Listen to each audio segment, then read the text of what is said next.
1853 தொடங்கிய பார்ப்பனர்களுடைய ஆதிக்கம் இருக்கிறது என்று அன்றைக்கு நெல்லூர் பகுதியினுடைய ஒரு ஆட்சியராக இருந்த ஒரு பிரிட்டிஷ் அதிகாரி, ஒரு சமூகத்தினுடைய ஆதிக்கம் தன்னுடைய வருவாய்த்துறையில் இவ்வளவு நிறைந்திருக்கிறது, இதனால் ஒட்டுமொத்த அந்த நிர்வாகம் சீர்குலைந்து போகுவிடும், இவர்கள் ஜாதியில் உயர்ந்தவர்கள் என்பதால் அனைத்து துறைகளையும் நிரப்பிக் கொண்டிருக்கிறார்கள் என்ற பார்வையை தெளிவாக கண்டுபிடித்து இந்த இடஒதுக்கீடு என்பது கட்டாயமாக இந்த சமூக மக்களுக்கு தேவைப்படுகிறது என்பதை தொடங்கியதிலிருந்து இன்றைக்கு 2024 வரை இந்த தேவை இருந்து கொண்டே இருக்கிறது.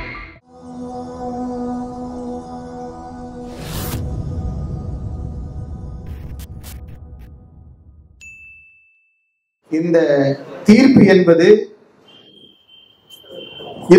அதில் இருக்கக்கூடிய உள்ள இந்த மக்களுக்கான ஒரு விடிவு என்பது நீண்ட நெடிய போராட்டத்தினுடைய ஒரு தீர்ப்பாக இருக்கிறது. 1853 தொடங்கிய பார்ப்பனர்களுடைய ஆதிக்கம் இருக்கிறது என்று பிரிட்டிஷ் அரசாங்கம்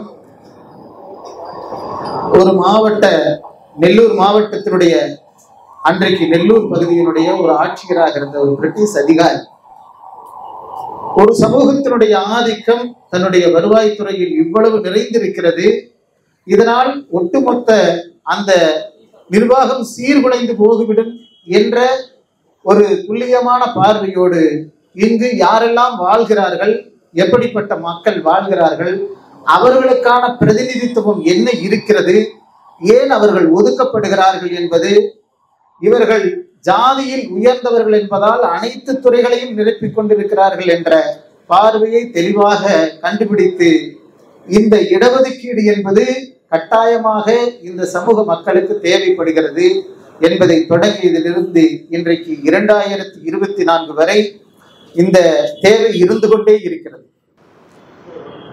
அருந்ததியர் மக்களினுடைய உள் இடஒதுக்கீடும் பிற சமூக மக்களினுடைய உள் இடஒதுக்கீடு பார்வையும் ஒரு ஒப்பீடு தேவை இருக்கிறது. ஏன் அந்த ஒப்பீடு தேவை இருக்கிறது என்று சொன்னால், யார் இந்த சமூகத்தில் கடைநிலை மக்களாக வாழ்கிறார்கள், யார் இந்த சமூகத்தால் இழிவுபடுத்தப்படுகிறார்கள், இந்த சமூகத்தில் அவர்களை எப்படிப்பட்ட பார்வையோடு அணுகுகிறார்கள் என்பதை நாம் புரிந்து கொள்ள வேண்டிய அவசியம் இருக்கிறது. எனவேதான் அவர்களுக்கு இடஒதுக்கீடு தேவை இருக்கிறது, அவர்களுக்கு கல்வி உரிமை தேவை இருக்கிறது, அவர்களுக்கான பொருளாதார அதிகாரம் தேவைப்படுகிறது, அரசியல் அதிகாரம் தேவைப்படுகிறது. சமூகத்தில் சமத்துவத்தை மேம்படுத்த வேண்டும், சமமாக மனிதர்கள் வாழ வேண்டும் என்ற கோட்பாடு எதை நோக்கி இருக்கிறது என்று சொன்னால், அவன் எங்கே பின்தங்கி கிடக்கிறான் என்பதை பார்க்கின்ற பார்வைதான். அப்படி புரட்சியாளர் அம்பேத்கர் அவர்கள் கொடுத்த இந்த தொகுப்பு, இடஒதுக்கீடு தொகுப்பு அப்படிப்பட்டதுதான். அதை தலித் முரசனுடைய ஆசிரியர் தோழர் புனித பாண்டியன் அவர்கள் இந்த எதிர்ப்பு குரல் வந்த அடுத்த நிமிடமே பதிவு செய்திருந்தார், அடுத்த நாளே பதிவு செய்திருந்தார். எங்கு புரட்சியாளர் அண்ணல் அம்பேத்கர் இதற்கு எதிராக பேசியிருக்கிறார், எங்கு பேசினார் என்று ஆதாரங்கள் இருந்தால் நீங்கள் காட்டுங்கள் என்று கூட ஒரு கேள்வியை தொடுத்திருந்தார். உள் இடஒதுக்கீடு தேவை என்றுதான், மகர் பிற சமூகத்தில் பிறந்த நான் இங்கு மாங்கு என்ற ஒரு சமூகம் வாழ்கிறது, அவர்கள் இழிவுபடுத்தப்படுகிறார்கள், எனவே அவர்களுக்கான குரலாகவும் நானே இருப்பேன், அவர்களுக்கான உரிமையை பெற்றுக் கொடுப்பதிலும் நானே இருப்பேன் என்று பதிவு செய்திருக்கிறார்.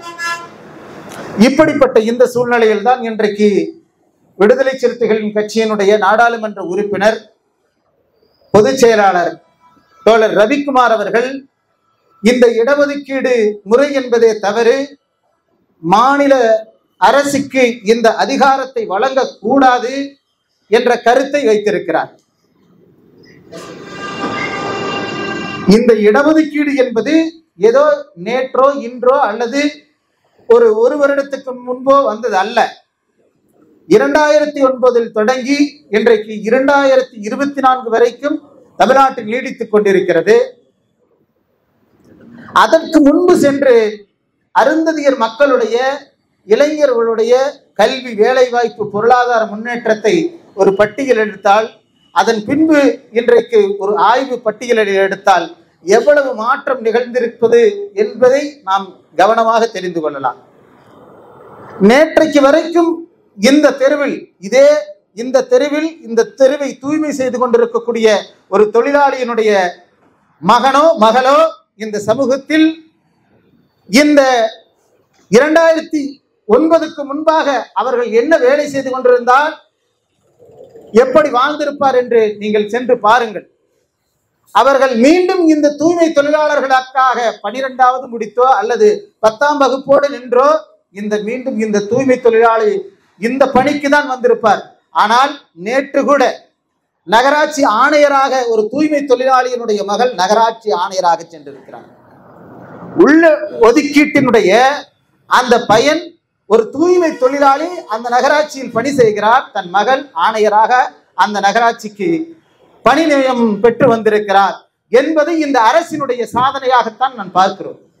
இந்த உள் இடஒதுக்கீட்டினுடைய வெற்றி என்பது இன்றைக்கு மதுரையில் இருக்கக்கூடிய, இன்று ஆந்திராவில் IAS அதிகாரியாக இருக்கக்கூடிய வீரபாண்டியன் IAS அவர்களுடைய தாயார் ஒரு தூய்மை தொழிலாளி. ஆனால் இன்றைக்கு அவர் IAS அதிகாரியாக இருக்கிறார். இப்படி ஒவ்வொரு செய்திகளையும் நாம் எடுத்துக்கொள்ளலாம், ஒவ்வொரு செய்திகளையும் ஒவ்வொன்றாக நாம் எடுத்துக்கொள்ளலாம். ஆனால் இது ஒட்டுமொத்த தொகுப்பாக இந்த உள் இடஒதுக்கீட்டின் அடிப்படையில் தூய்மை தொழிலாளியாக மட்டுமல்ல, ஏன் உதாரணத்துக்கு என்னை எடுத்துக்கொள்ளலாம், என் குடும்பத்தை எடுத்துக்கொள்ளலாம். விடுதலை செல்வன் என்ற இந்த இளைஞனுக்கு இன்றைக்கு 3 குழந்தைகள் இருக்கிறது. என்னுடைய கல்வி தரம் என்பது நான் ஊராட்சி ஒன்றிய பள்ளியை கூட தாண்ட முடியாத அடிப்படையில் தான் என் தந்தை கல்வி நிலையத்துக்கே சென்றதில்லை. என்னுடைய தாத்தா அந்த கல்வி நிலையம் என்பதே என்னென்று தெரியவில்லை. ஆனால் என் மகள் இங்கு கோவையில் இருக்கக்கூடிய PHG கிருஷ்ணம்மாள் கல்லூரியில் BA எக்கனாமிக்ஸ் என்ற பொருளாதாரத்தை படித்து இன்று அடுத்த கட்டத்துக்கு நகர்ந்திருக்கிறார். என் மகன் இன்றைக்கு வழக்கறிஞராக சட்டக்கல்லூரி 2ஆம் ஆண்டு படிக்கிறார். என் மகள் அடுத்த வழக்கறிஞராகுவதற்கு தயாராகி கொண்டிருக்கிறார். இது எங்கிருந்து இந்த ஆற்றல் கிடைத்திருக்கிறது என்று சொன்னால், நான் படிக்க வேண்டும், எனக்கான வாய்ப்பு இருக்கிறது, எனக்கான அடிப்படை உரிமை இருக்கிறது, அரசியலமைப்பு சட்டம் இந்த அரசும் அதை எனக்கு ஏற்படுத்தி கொடுக்கிறது என்ற அடிப்படை எண்ணத்தை, என்னுடைய உந்துதலைத்தான் ஒட்டுமொத்த இந்த சமூகத்தில் நடைபெற்றுக் கொண்டிருக்கிறது. அதற்கான தேவையை இந்த உள் இடஒதுக்கீடு நிறைவேற்றிக் கொடுக்கிறது. மாண்புமிகு முத்தமிழ் கலைஞர் அவர்கள் ஏதோ இந்த இடஒதுக்கீடு இந்த சமூகனுடைய வாக்கினுடைய வங்கி வந்துவிடும் என்ற காரணத்துக்காக அல்ல. ஐயா அதிகமானவர்கள் நேற்றை கூட BBC தமிழ் அந்த ஒரு செய்தியை கொடுத்திருக்கிறார். நீங்கள் சொல்வது உண்மைதான். ஒரு காலத்தில் அனைத்து இந்திய அண்ணா திராவிட முன்னேற்ற கழகத்திற்கு வாக்கு செலுத்திய மக்கள் தான். ஆனால் இன்றைக்கு 69 விழுக்காடு இந்த மக்கள் திராவிட முன்னேற்ற கழகத்தை நோக்கி வாக்கு செலுத்துவதற்கு ஒரு காரணம் இருக்கிறது. ஏனென்றால் அவர்களுக்கு கல்வி கிடைத்திருக்கிறது, சுயமரியாதை கிடைக்கிறது, அவர்களுக்கான உரிமை கிடைக்கிறது. அவர்கள் அந்த வாக்கை யாருக்கு செலுத்த வேண்டுமோ அவர்களுக்கு செலுத்துகிறார்கள். அரசியல் இல்லாமல் எதுவும் இல்லை என்பது அடிப்படை. ஆனால் ஒரு மனிதன் சுதந்திரமாக வாழ்வதற்கு தனக்கு கல்வி என்ற அறிவு தேவைப்படுகிறது. அந்த அறிவு எதன் அடிப்படையில் கிடைத்திருக்கிறது? பிற்படுத்தப்பட்ட மக்கள் அவர்களுடைய நிலைமை கடந்த 30-40 ஆண்டுகளுக்கு முன்பு சென்றால், நான் இந்த வார்த்தையை சொல்லுவதற்கு வருத்தப்படுகிறேன், ஆனாலும் சொல்லுகிறேன், யதார்த்த சொல்லாடல், மக்களினுடைய சொல்லாடல். கவுண்டர்கள் எல்லாம் காட்டு கவுண்டர்கள் என்று கவுண்டர் சமூகத்தை சார்ந்தவர்களை இழிவாக சொல்லுவார்கள். காட்டு கவுண்டருக்கு என்ன வேண்டியது, அவன் ஒரு காட்டு கவுண்டா, அப்படித்தான் அடிப்பான் உதைப்பான் அப்படின்னு சொல்லுவான். ஆனால் அந்த சமூகம் எப்பொழுது மாறுகிறது என்று சொன்னால், இன்றைக்கு அனைத்து கல்வித்துறையினுடைய நிறுவனங்கள் முழுவதும் அவர்கள் வைத்திருக்கிறார்கள். உயர்கல்வி வரைக்கும் நிறுவனங்களை, பல்லாயிரக்கணக்கான நிறுவனங்களை நடத்துகிறார்கள். எங்கிருந்து ஆற்றல் வந்தது? நிலம் இருக்கிறது, பணம் இருக்கிறது, அதிகாரம் இல்லை, அவர்களுக்கான விழிப்புணர்வு இல்லை என்ற அந்த ஒரு சொல்லாடல் இருந்து கொண்டிருந்தது. அதை மாற்றியவர் முத்தமிழறிஞர் கலைஞர் அவர்கள் தான். அவர்களுக்கான வாய்ப்பை வழங்கிய பிறகு இன்றைக்கு கொங்கு இந்த மேற்கு மண்டலங்கள் முழுவதும், இந்த மேற்கு மண்டலத்தில் முழுவதும் இருக்கக்கூடிய அனைத்து கல்வி நிலையங்களும் கல்லூரிகளும் அவர்கள் நடத்துகின்ற ஆற்றலை பெற்றிருக்கிறார்கள். இன்றைக்கு உலக நாடுகள் முழுவதும் சென்று மிகப்பெரிய துறைகளில் அவர்கள் கல்வித்துறைகளில் பணி செய்து கொண்டிருக்கிறார்கள், விஞ்ஞானிகளாக பணி செய்து கொண்டிருக்கிறார்கள், மருத்துவர்களாக கோலோச்சுகிறார்கள் என்றால் இந்த கல்வி அறிவு கிடைத்த பிறகுதானே இந்த ஆற்றல் பெற்றிருக்கிறார்கள். அதற்கு முன்பாக சென்று நீங்கள் அவர்களை ஆய்வு மேற்கொண்டு பாருங்கள், அங்கே மிகப்பெரிய அளவில் யாரும் இருக்க மாட்டார்கள்.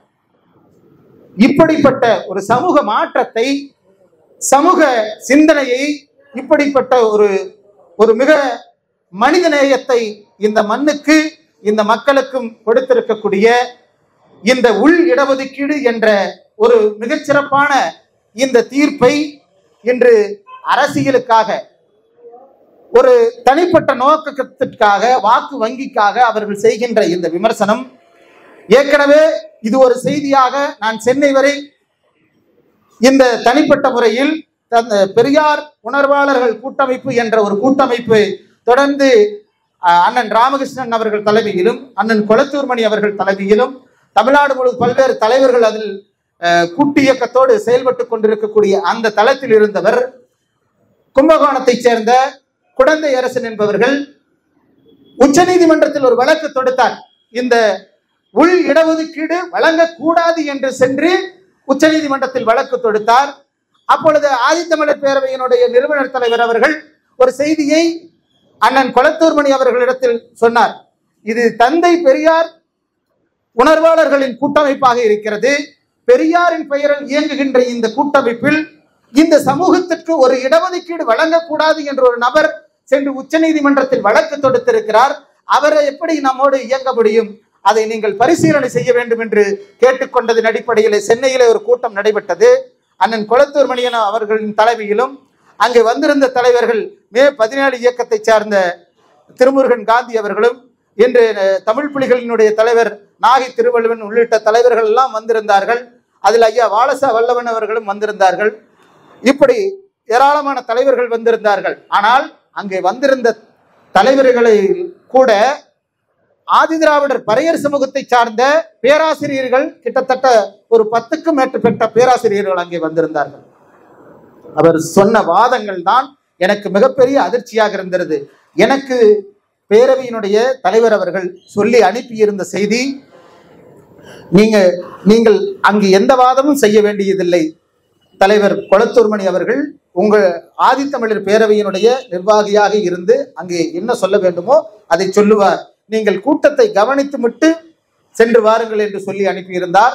அந்த கூட்டத்தில் அண்ணன் கொளத்தூர்மணி அவர்கள் குடந்தை அரசனிடத்தில் கேட்ட கேள்வி, வெளிப்படையாக நீங்கள் உங்கள் செய்தியை சொல்லுங்கள். நீங்கள் இப்படி ஒரு மனுவை பதிவு செய்திருக்கிறீர்கள்.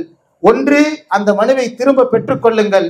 இல்லை என்றால் நீங்கள் இந்த இயக்கத்திலிருந்து வெளியேறிவிடுங்கள். தந்தை பெரியாரினுடைய பெயரில் இயங்குகின்ற பெரியார் உணர்வாளர் கூட்டமைப்பிலிருந்து உடனடியாக நீங்கள் வெளியேறிவிடுங்கள் என்று சொன்னார். அப்பொழுது அவர் சொன்ன வார்த்தை என்னவென்றால், எனக்கு பின்பாக இப்படிப்பட்ட பேராசிரியர்கள் எல்லாம் இருக்கிறார்கள், அவர்களோடு கலந்து பேசி வருகிறேன் என்று சொல்லி வெளியே சென்று பேசிவிட்டு, நான் உடனடியாக முடிவெடுக்க முடியாது, இன்னும் எனக்கு கால அவகாசம் கொடுங்கள், அப்படி இல்லை என்றால் நான் உடனடியாக இந்த கூட்டமைப்பிலிருந்து வெளியேறி விடுகிறேன் என்ற செய்தியை சொல்லித்தான் வெளியே சென்றார்கள். அங்கே வந்திருந்த பேராசிரியர்கள் சொன்ன விஷயம் என்ன என்றால், அவர்களுக்கு ஒரே பிரச்சனை, அருந்ததியர்களுக்கு வழங்கியுள்ள இந்த உள் இடஒதுக்கீடு வெற்றி பெற்றால் அவர்கள் சாதாரண பொறுப்புகளில் இருக்கக்கூடியவர்கள் முழுவதும் மிகப்பெரிய பேராசிரியர் பொறுப்புகளுக்கு வந்து விடுவார்கள். அப்படி வந்தால் அது ஆதி திராவிடர்களை மிகப்பெரிய அளவில் பாதிக்கும் என்று கருத்தை பதிவு செய்தார்கள். அந்த கருத்துக்கு அண்ணன் கொளத்தூர்மணி அவர்கள் ஒரே வார்த்தையில் சொன்னார், அவர்கள் இதுவரை எந்த வாய்ப்புகளும் கிடைக்கப்பெறாமல் இருக்கக்கூடிய ஒரு சமூகம் வந்தால் அவர்கள் பெறுவார்கள் என்பது அவர்களுடைய அடிப்படை உரிமை, அதில் தலையிட யாருக்கும் உரிமை கிடையாது என்ற ஒரே வார்த்தையில் முடித்துக் கொண்டார்.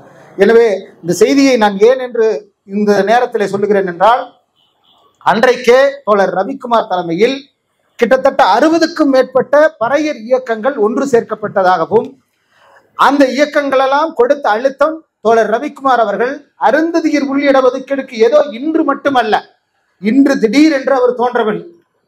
அவர் கிட்டத்தட்ட பல ஆண்டுகளாக அந்த பணிகளை மேற்கொண்டே வருகிறார். அந்த எதிர்ப்பை அவர் தொடர்ந்து அந்த சமூகத்தில் பதிவு செய்தே கொண்டே இருக்கிறார்.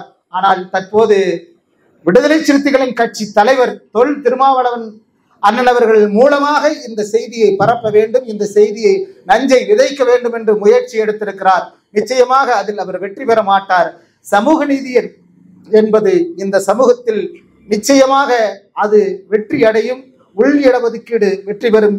இந்த தீர்ப்பினுடைய யதார்த்தத்தையும் இந்த தீர்ப்பில் இருக்கக்கூடிய செய்திகளையும் எனக்கு பின்பாக வரக்கூடிய திராவிடர் தமிழர் கட்சி தலைவர் அண்ணன் வெண்மணி அவர்கள் விரிவாக உங்களுக்கு பேசுவார் என்று கூறி விடைபெறுகிறேன். நன்றி, வணக்கம்.